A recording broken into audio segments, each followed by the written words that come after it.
mesmo. Muito bem, vamos orar mais uma vez.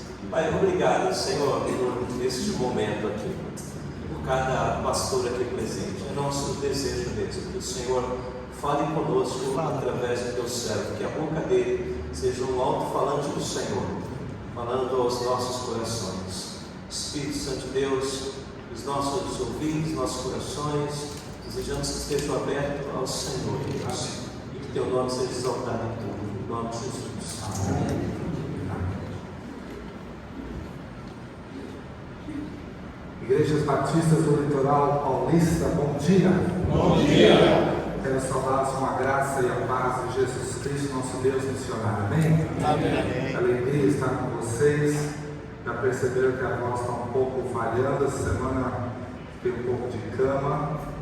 Quase pensei em não estar com os irmãos, que amanhã tem 3 cultos. Mas o Senhor deu um renovo na minha voz. Vou pedir a sua ajuda e compreensão. O pessoal está fazendo um bom trabalho lá, parece que está bem alto o som aí, assim não vou precisar fazer muito esforço. Mas eu quero agradecer a oportunidade de ver tantos colegas aqui reunidos. Eu ainda não tive esse privilégio antes, já falei em algumas igrejas dos irmãos enquanto missionário da Junta de Missões Mundiais, mas hoje, justamente na nossa igreja filha, a Igreja Batista Litoral, ter vocês aqui é uma alegria. Eu quero agradecer a ordem de pastores batistas da Subseção Litoral, também a Associação Batista. Trago um abraço para a Associação Batista do ABC. Fico feliz de saber que o nosso colega estudou na minha igreja, na nossa rua ali. E também já captei o pedido de oração pelo querido pastor Josué, que mora também na nossa rua. Ali o prédio do lado do seminário nós chamamos de Pastolândia. Vários pastores moram lá, então tem uma Pastolândia lá. Então, saindo daqui, eu já vou ligar para saber como nós podemos ajudá-lo ali no cuidado da Mazé, querida Mazé, casal muito precioso. O pastor José foi um dos nossos pastores, meu pastor, por um período ali em Santo André também. Quero trazer um abraço a toda a nossa igreja para vocês e das dezenas, daqui a pouco eu vou mencionar o número de missionários que nós temos tido o privilégio de apoiar, mas eu estou muito bem acompanhado nessa manhã por uma família missionária, não é? E é um dos casais que servem há muitos anos conosco, antes mesmo de eu chegar a Santo André em 2017. Esses meus colegas já estavam no campo. O pastor Edson, vocês nos conheceram, ousado como era, né? Folgado, audacioso, né? Enviou esse casal para uma das regiões mais carentes do Evangelho no mundo, que eu vou falar daqui a pouco, que é o sudeste da Ásia. E eles foram tão bem lá que amaram o povo, porque o sucesso do missionário, eu tenho vários colegas aqui, o sucesso do missionário está na identificação com o povo local. Se você não conseguir se identificar com o povo, não tem comunicação do Evangelho, não tem fruto, é só perda de tempo. Mas esse casal se identificou tanto com o povo, aprendeu a língua e amou tanto aquela nação que adotou um filho dali, né? Então eu quero pedir para os filhos ficarem de pé. Está o Varo, sua esposa Silvana e o seu filho, meu amiguinho Vitor, né? Ele é indonésio, filho do coração dessa família querida, Deus o adotou, e eles estão voltando em junho, final de junho, começo de julho, para o sudeste da Ásia, se, então somente se completar o seu sustento. Ainda estamos nessa luta. É triste pensar que missionários que dão a vida inteira ao ponto de amar uma nação e adotar um filho ainda tem que passar por essa tormenta de levantar sustento financeiro para poder voltar para o campo. Mas em nome de Jesus eles vão conseguir o alvo. Em julho mais uma família vai para essa região tão carente do Evangelho. Pode sentar. Muito obrigado. Eu queria só pedir para o pessoal lá atrás se a gente consegue apagar essas luzes aqui. Assim, aí, obrigado. Assim a gente pode ver melhor a tela. Mostra para nós aí algumas imagens. Eu sempre, desde o missionário da Junta, acredito que as imagens falam mais do que as palavras, né? Então, principalmente quando a gente vai desafiar pastores sobre missões, falar e mostrar o que está acontecendo é mais importante do que simplesmente discursar. Aqui está a minha família, né? A Luciana gostaria de estar conosco hoje, mas nós temos um trabalho com refugiados. Não sei se você sabe, o fluxo de refugiados para o centro de São Paulo não para de crescer. Nós temos ali centenas de paquistaneses, afegãos, pessoas chegando do Oriente Médio aos montes, não é? Até mesmo iranianos. E há uma região ali entre o Brás e o Paris, onde eles se concentram, apesar que os chineses também estão invadindo. Meus irmãos, os chineses vêm quietinhos, estão construindo torres e mais torres e prédios para armazenar todos os estoques de produtos importados que passam aqui perto de vocês e vão para lá. Essas bugigangas vão ser vendidas ali. Eles estão invadindo aquela região ali do Paris, do Brás, né? Mas ainda entre eles ali há um trabalho com os refugiados. Nossa igreja tem trabalhado ali e ela hoje foi dar um apoio para as mulheres. Nós temos 2 filhos, furacão e terremoto, quer dizer, Natan e Miguel, né? Quem tem 2 meninos em casa deve imaginar, não é? Os 2 jogam basquete, não puxaram o pai. O pai jogou handebol, mas eles preferiram jogar basquete. Então, estão ali. Natan completa 15 anos na próxima terça-feira, já só falta desatualizar, já está na minha altura, com 15 anos, já calça os meus tênis, né? Então, imagino que ele vai ficar mais alto que o pai. E o caçula já está na idade da mãe, coitada, a mãe já perdeu, né? Já olha para cima para dar bronca em um e já olha na horizontal para dar bronca no outro, que tem só 11 anos de idade, né? Você deve estar pensando, tadinha, a Luciana orou pouco, o pastor Grava orou muito. Você também, miserável, deve ter casado com uma abençoada, feliz, orou muito e ela orou pouco, né? Isso acontece com todos nós, graças a Deus por isso. Luciana foi minha aluna no Radical, ela foi missionária radical da junta, né? E como ela não está aqui, fica mais fácil para falar isso. Ela sentava na primeira fileira, ficava suspirando para o professor, aí deu boi, você viu o que aconteceu, né? Deu boi, aí, né? Então nós estamos casados há 17 anos e servindo a nossa igreja ali em Santo André. Pode passar, Cruz. Essa é a nossa igreja, olha lá. Aí está a primeira igreja batista de Santo André, alguns talvez reconheçam, mudou um pouco a nossa arquitetura interna ali. O templo já tem 43 anos, mas nós temos algumas modificações.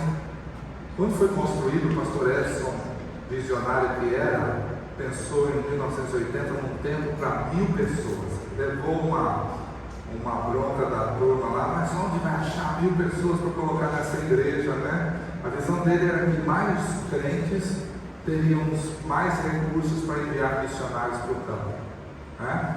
Em pouco tempo a igreja ficou pequena, não sei se você sabe, mas em alguns períodos dos anos 90 a nossa igreja foi a maior igreja batista do estado de São Paulo, tinha na época cerca de 2.400 membros. Hoje nós estamos ali na casa de uns 1.700 por aí, mas o templo hoje o bombeiro reduziu para 700 pessoas, então nós vamos fazer 3 cultos, né? 2 pela manhã e 1 à noite. Pode passar, mas eu posso representar a nossa igreja por essa imagem aqui. Ela é fresca de janeiro passado, quando nós comissionamos mais uma família para o campo missionário.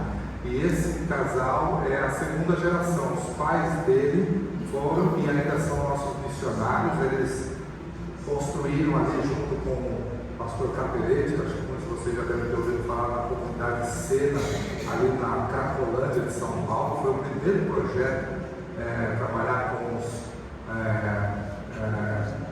moradores em situação de rua, os adictos aqui naquela região. E hoje esse casal, os funcionários estão lá em Petrolina, trabalhando com cuidado integral. Seu filho foi criado nesse ambiente missionário, na Cracolândia, onde o pai e a mãe estavam. Ele estava lá, foi estudar a Palavra da Vida e voltou já casado, não é, com a sua esposa de Rondônia. Serviram conosco por alguns anos, pastoreou os jovens, cuidou da nossa escola bíblica, mas chamado missionário desde criança, e agora em janeiro ele foi para o Uruguai, que é o país mais secularizado do nosso continente, e está dirigindo um seminário no interior do Uruguai. Interessante que eu perguntei para ele nesse dia, pastor, assim, Bruno, por que nós devemos enviar você para um seminário no interior do Uruguai para dar aula para umas 30 pessoas e deixar uma juventude com quase 100 jovens e 700 alunos na escola bíblica que nós temos aqui? Aí a resposta dele foi: porque essa igreja entende onde está a necessidade e carência missionária. E assim nós aprendemos com o pastor Ezio, e realmente o campo missionário precisa do melhor.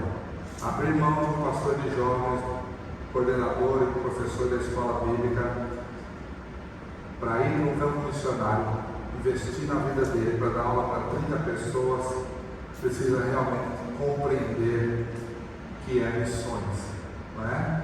E quando nós enviamos, o Senhor sempre nos traz em maior quantidade e abundância. E já tem acontecido isso 3 meses depois da partida dele. Os jovens já estão crescendo com uma nova liderança, e em breve espero que a nossa escola bíblica também continue crescendo, mesmo com a ausência dele. Pode passar. Bom, isso tudo começou com a visão deste homem. Você deve ter ouvido muito a respeito do pastor Edson, né? Infelizmente, em setembro de 2016, o Senhor o recolheu. Ele teve um câncer de cérebro muito agressivo. Do diagnóstico à morte foram cerca de 5 meses, não é? Mas se a partida dele foi muito rápida, o legado dele tem perdurado até hoje, não é? Não apenas em nossa igreja, mas em todos os lugares onde ele passou. Muitos daqui se envolveram com as campanhas de 40 dias.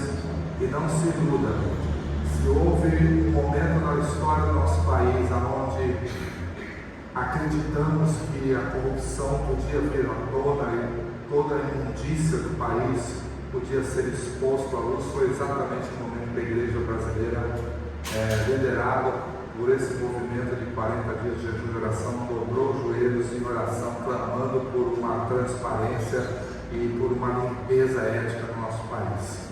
E se a corrupção voltou agora, é justamente porque falta novamente a igreja, como diz 2 Crônica 7,14, dobrar os seus joelhos e clamar a Deus que sare a nossa nação. Hoje tivemos uma orgia política, não é? Política e jurídica, não é? E se a igreja não dobrar os joelhos, a coisa não vai mudar. Não vai mudar no voto de outubro, não vai mudar de outra forma, a não ser que nós dobremos os joelhos e busquemos a Deus. E foi isso que ele fez nos seus últimos anos. Espero que tenha deixado também um legado nessa área. Pode passar. Hoje, pela graça de Deus, eu gosto de mostrar isso não como uma expressão da capacidade missional da Primeira Igreja Batista Santo André, mas como um testemunho da graça do Senhor. São 145 missionários sustentados em 39 países. São 14 estados no Brasil e mais 38 países mundo afora. Hoje nós temos parcerias com 37 agências missionárias. As juntas são a nossa maior parceria. Temos missionários com a Junta de Missões Mundiais, com a Junta de Missões Nacionais, com a Convenção Batista de São Paulo, e agora recentemente adotamos uma família missionária na Associação Batista do ABC. Então, em todas as instâncias temos obreiros, mas também temos missionários em outras denominações, missionários que estão em regiões onde a Junta de Missões Mundiais muitas vezes não alcança. Podemos chegar com esses colegas e isso tem acontecido. Este ano nós vamos celebrar agora no mês de maio a 47ª Conferência Missionária. Nós temos algo lá que eu sei é um pouco inimaginável para alguns colegas. São 10 dias de conferência missionária. Começa numa sexta-feira, passa pelo final de semana dentro e vai até o outro domingo. Por que isso? Porque é a única maneira de você alcançar todos os segmentos da igreja. Eu falo em muitas conferências missionárias, dou graças a Deus por elas, sexta, sábado, domingo, às vezes sábado e domingo, mas se o crente da sua igreja, e creia, muitos deles, inclusive em Santo André, não aparecem quando tem conferência missionária, decide não ir na igreja aquele final de semana, ele não ouviu nada, não sabe nada do que você está informando e levando para a igreja. Nós fazemos 10 dias, porque das crianças aos idosos, todos eles, em seus cultos e suas programações, nós levamos a conferência. Então, essa é uma oportunidade para a igreja inteira. Não é permitido que nenhuma outra atividade tenha na igreja durante esses 10 dias. Toda a igreja é mergulhada na conferência para que possamos manter essa visão. Então, não pense os colegas que em Santo André acontece isso porque a igreja inspira missões. Não. As pessoas que estão lá na igreja, a maioria nem conheceu o pastor Edson Queiroz. Ele morreu faz 9 anos e pouco. Se não for toda semana, quarta e domingo, a igreja para. É isso que acontece. Nossa denominação muitas vezes faz uma programação missionária bem feita uma vez por ano e acha que as pessoas vão se sustentar até o final do ano. Sabe qual é o período que nós menos arrecadamos para missões na nossa igreja em Santo André? Nos 2-3 meses que antecedem a conferência missionária. Março, abril e maio são os meses que menos arrecadamos. E os meses que nós mais arrecadamos, obviamente, são os meses subsequentes à conferência missionária. Junho, julho, agosto. Porque é isso que acontece, as pessoas são motivadas, encorajadas, mas esse encorajamento, se não se sustentar, ele vai perdendo.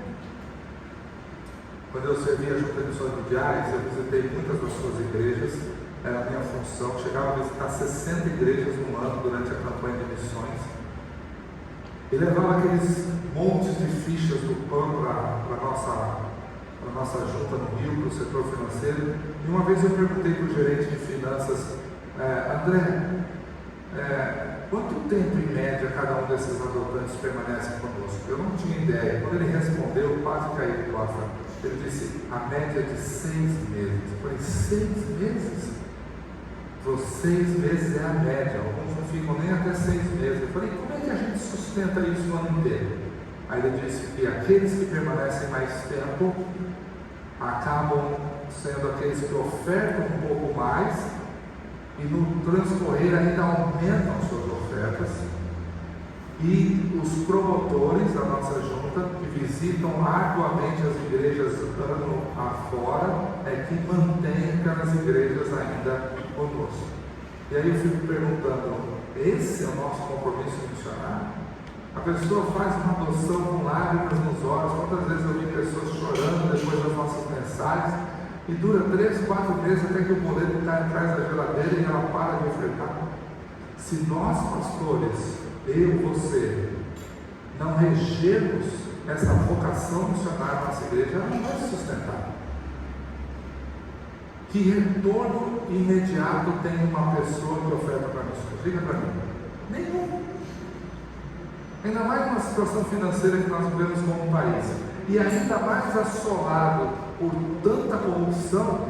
Eu digo em Santo André, na reunião de pastores da nossa igreja, eu digo, vocês são muito inocentes. Vocês acham que quando pedimos dinheiro ali na igreja no domingo, no momento das ofertas, que todas as pessoas que estão ali olhando para nós acham que somos honestos?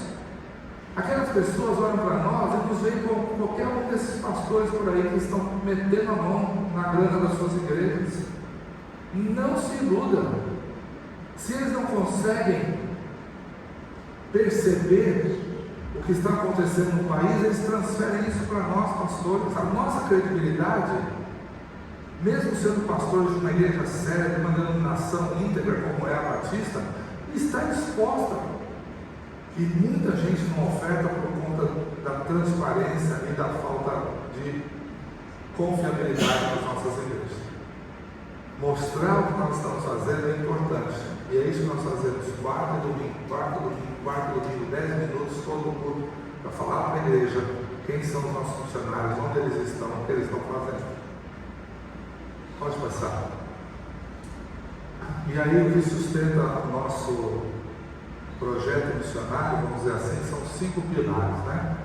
O primeiro deles, eu aprendi na própria junta de missão de Terras. Quando eu cheguei em Santo André, eu descobri que todo aquele trabalho era feito pelo pastor Edson sozinho.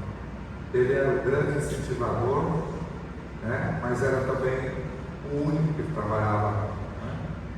E eu entendi que aquilo não ia dar um certo. Então eu imediatamente montei uma equipe de cuidado integrado. Chamei alguns irmãos da igreja, alguns líderes de áreas específicas e montamos uma equipe. E hoje todo o grupo administrado por essa equipe de cuidado. Nos reunimos todas as semanas, todas as terças-feiras, por 3, 4 horas, e olhamos cada situação específica de cada missionário da nossa igreja. Pode passar. Desde que o pastor Edson recebeu essa visão nos anos 80, nós aprendemos que o movimento de oração é indispensável. Se não houver oração, a igreja não vai à frente em missões. Então, desde aquele momento, nós começamos a orar e interceder por missões, e isso tem acontecido constantemente. Então, nós temos basicamente 3 frentes de oração. Quinzenalmente, os nossos intercessores, são centenas, recebem os boletins de oração. Os missionários mandam seus pedidos, a equipe compila e envia para esses intercessores. Mas se chegar algum pedido urgente de algo que está grave, a gente manda imediatamente. Então, quinzenalmente, ou quando necessário, nós enviamos um boletim de oração. Uma vez por mês, reunimos os missionários numa sala de Zoom e oramos com eles, ouvimos os seus relatórios e a igreja toda acompanha pela internet. Então temos essas salas de oração também. E os pequenos grupos, os PGMs da nossa igreja, eles têm um missionário adotado, uma família, e eles oram também especificamente. Então, além de todos os cultos parados para orar por uma ou mais famílias, temos todas essas ações, porque a oração é de fato que sustenta o trabalho missionário. Pode passar. O pastor Edson nos deixou esse legado também. Se você quer ver o trabalho missionário na sua igreja funcionar, com todo respeito, e eu tenho muito respeito e admiração pelos ex-missionários, pelos irmãos e pelas irmãs que ajudam no conselho missionário, e eles são demais úteis nessa equipe de cuidado, mas quem tem que puxar isso à frente da igreja tem que ser o pastor presidente. Eu sei o nome dos 145 missionários, onde eles estão e o que eles estão fazendo. A igreja precisa perceber que essa visão ela é encampada pelo próprio pastor sênior. Eu me lembro de uma vez que eu fui falar numa conferência missionária, já pastor de Santo André, em Campinas. E quando eu cheguei numa igreja, fui recebido pelo pastor de missões. E quando eu perguntei onde está o pastor sênior, quero cumprimentá-lo. Ele aproveitou que o irmão estava vindo pregar na conferência e ele foi falar em outra igreja. Qual foi a mensagem que esse pastor passou para mim e para as suas ovelhas? Missões para ele tem importância. Ele aproveitou a conferência missionária, a vinda do pastor visitante e foi pregar em outra igreja. Imagine que durante os 10 dias da conferência missionária eu não estou lá, estou indo falar em algum outro lugar. Não tem sentido. Eu conduzo toda a conferência missionária. Quando eu recebo missionários, eu que os entrevisto pessoalmente. A igreja vê o pastor sênior. Até recentemente, não sei se você aqui em Santo André não tem os critérios. Só você não fazer o que os mimadinhos querem, que já aparecem os critérios. Os critérios agora disseram que o pastor Bela só pensa em missões. Eu recebi isso como um elogio, obrigado. Não é? Eu ainda faço enterros, ainda visito UTIs, ainda faço casamentos, mas na cabeça do Cri-Cri, ele achou algo para criticar. O pastor Bela só pensa em missões. Que bom que ele percebeu que eu estou pensando em algo missionário. Não é?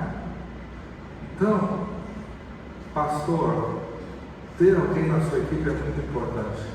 Mas se quando nós vamos vender ou comprar terrenos, quando vamos instalar uma visão de pequenos grupos ou outra que o Senhor nos dá, somos nós os pastores principais que fazemos isso, por que na hora de missões a gente chama um irmão ou uma irmã para falar para a igreja? A credibilidade não é a mesma. Não é por causa daquele irmão, daquela irmã, eles são muito abençoados e úteis, mas as pessoas não recebem a mensagem deles como recebem o nosso.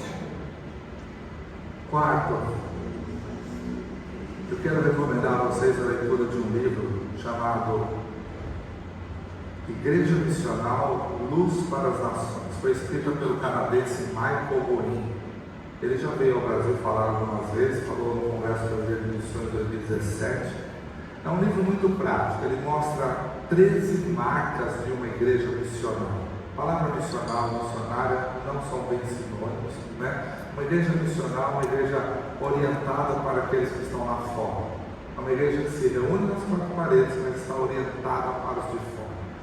E ele diz nas 13 marcas de uma igreja missional, uma delas é uma igreja onde o culto público fomenta a visão missional da igreja. Em outras palavras, se alguém entrasse aqui agora, em 5 minutos ele ia perceber que essa igreja ama missões.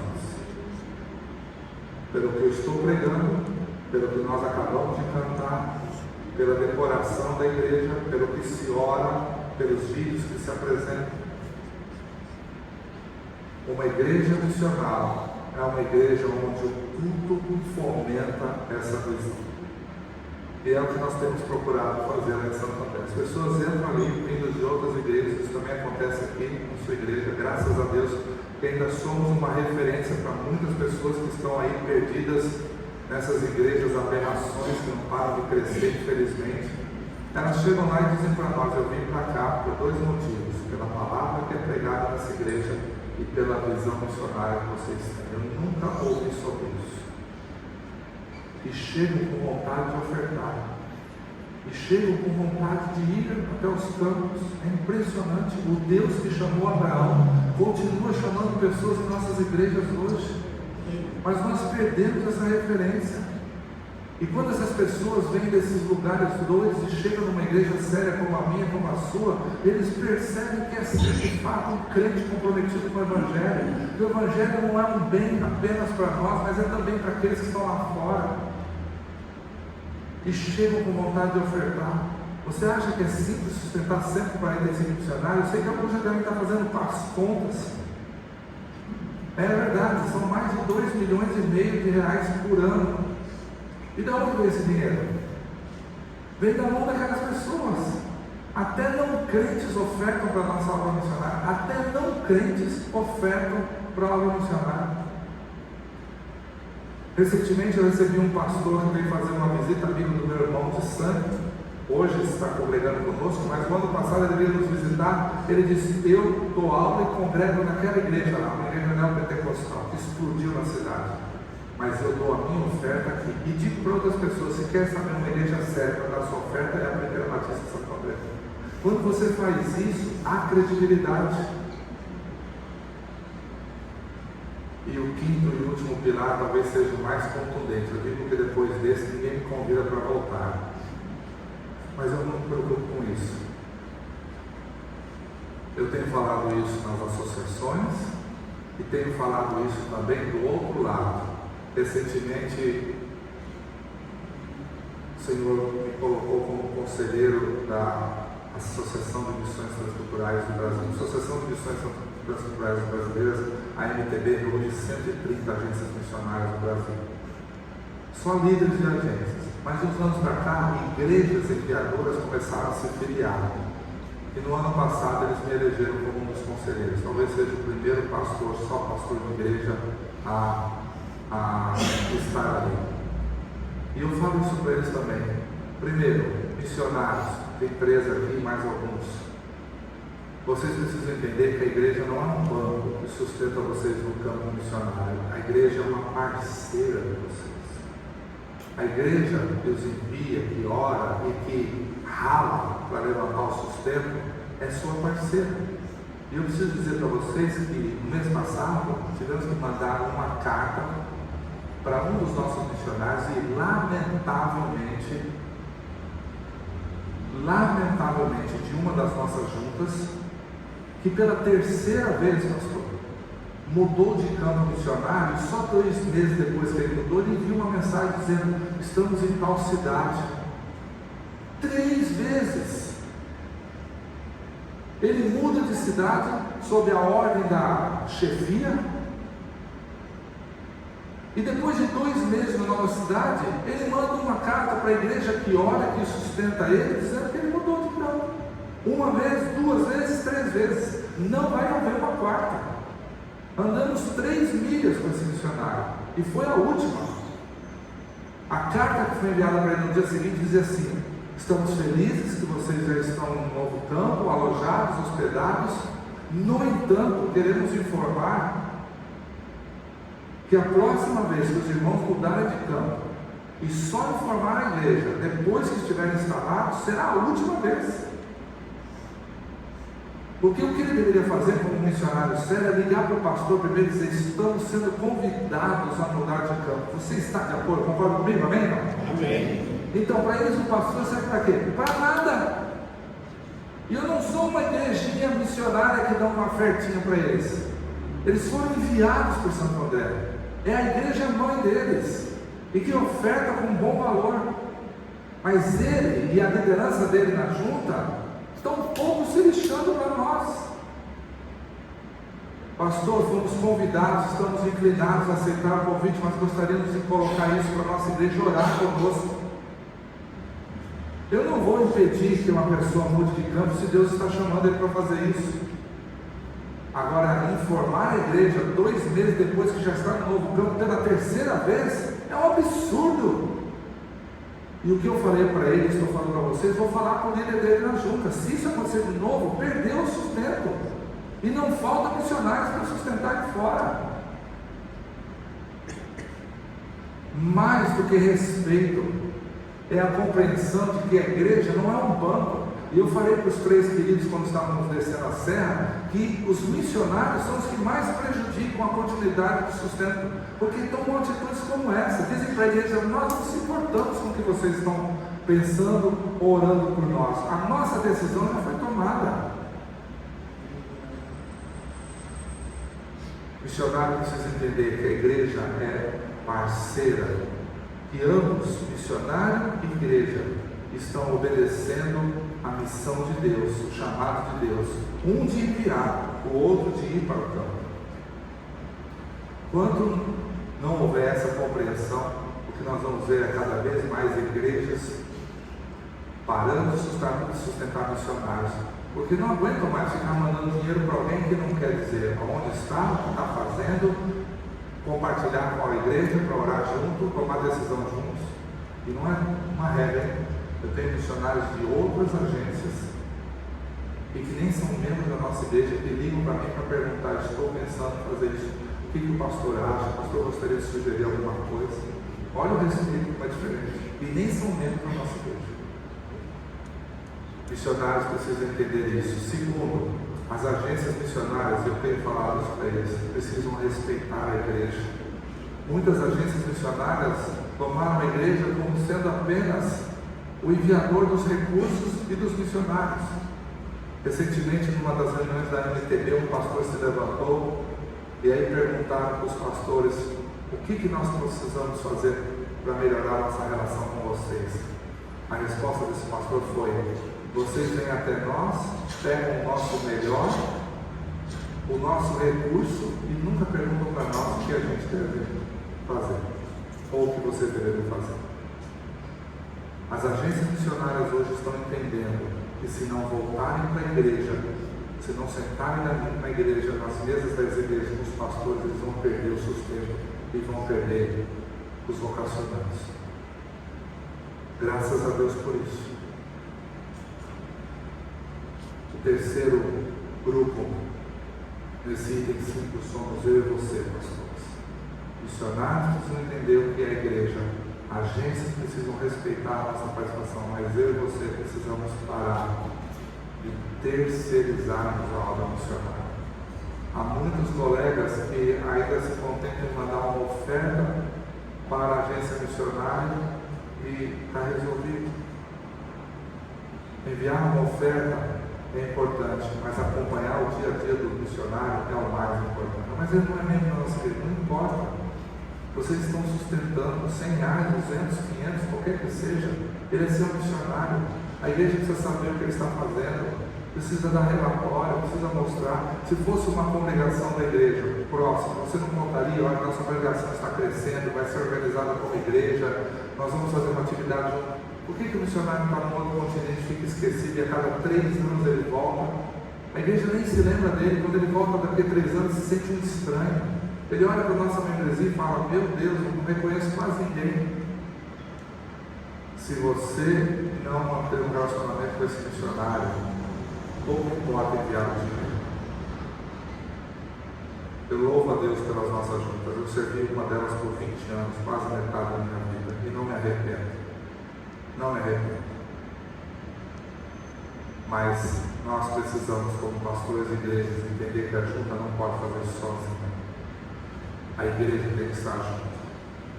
Se isso não acontecer, eu posso dizer para vocês, daqui a alguns anos, nós não teremos mais missionários. Quantos vocacionados tem nossa igreja que queremos ser missionários hoje? Nesse mundo que nós vivemos. Quantos querem dar a vida inteira no campo missionário, como a geração anterior? Quantos? Hoje missionários querem fazer uma viagem a curto prazo e olha lá. Querem ter uma experiência num campo internacional por 1, 2, 3 anos no máximo. Poucos querem hoje dar a vida inteira no campo missionário. Isso depende de nós, pastores. Então, minha palavra para vocês, meus colegas, é: não terceirizem o trabalho missionário. Essa é a responsabilidade nossa. As agências missionárias, as juntas, cumprem um papel importante, mas elas só existem porque, infelizmente, as igrejas não cumpriram o seu papel.